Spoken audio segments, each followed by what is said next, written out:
நம்ம வீட்டில் இருந்த வாழை மரம் காய்ச்சிருந்ததுங்க. ஸோ காய் ரொம்ப சின்னதாக தான் இருந்தது.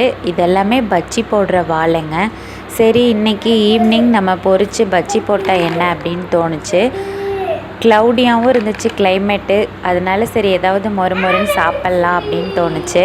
அதனால் ஒரு 4-5 வாழைக்காயை அரிஞ்சிட்டு இந்த மாதிரி ரவுண்டு ஷேப்பில் கட் பண்ணிட்டேங்க.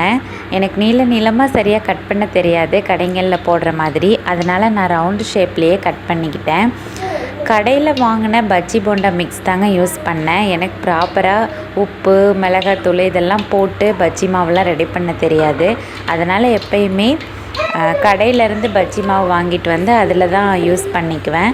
ஸோ பஜ்ஜி போட்டு எடுத்துட்டேங்க. ரவுண்டாக அரிஞ்சதை பூரா போட்டுட்டேன். சரி, கடையிலெல்லாம் நீளமாக போடுவாங்கள்ல, அந்த மாதிரி ஒரு 2-3 போட்டால் என்ன அப்படின்னு தோணுச்சு.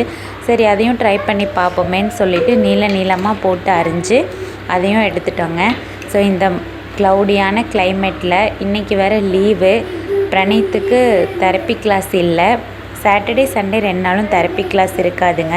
ஸோ அந்த மாதிரி டைமில் தான் இந்த மாதிரி ஏதாவது ஸ்பெஷல் டிஷ் குக் பண்ணி பிரணீத்துக்கும் கொடுத்துட்டு நம்மளும் சாப்பிட முடியும். பிரணீத்து கிளாஸ் இருந்துச்சு அப்படின்னா அவனை கோயம்புத்தூர் கூட்டிகிட்டு போயிட்டு வரக்கே எனக்கு கரெக்டாக இருக்கும். அதனால் எதுவும் செய்ய முடியாதுங்க. ஸோ சாட்டர்டே சண்டே லீவ் டைமில் இந்த மாதிரி ஏதாவது ஒரு ஸ்பெஷலாக செஞ்சு சாப்பிட்டுக்கலாம். என்னோடய ஹஸ்பண்டும் சாப்பிட்டு ரொம்ப டேஸ்ட்டாக இருக்குது அப்படின்னு சொன்னாங்க. நானும் சாப்பிட்டு பார்த்தேன். ரொம்ப சூப்பராக கிறிஸ்பியாக இருந்துச்சுங்க.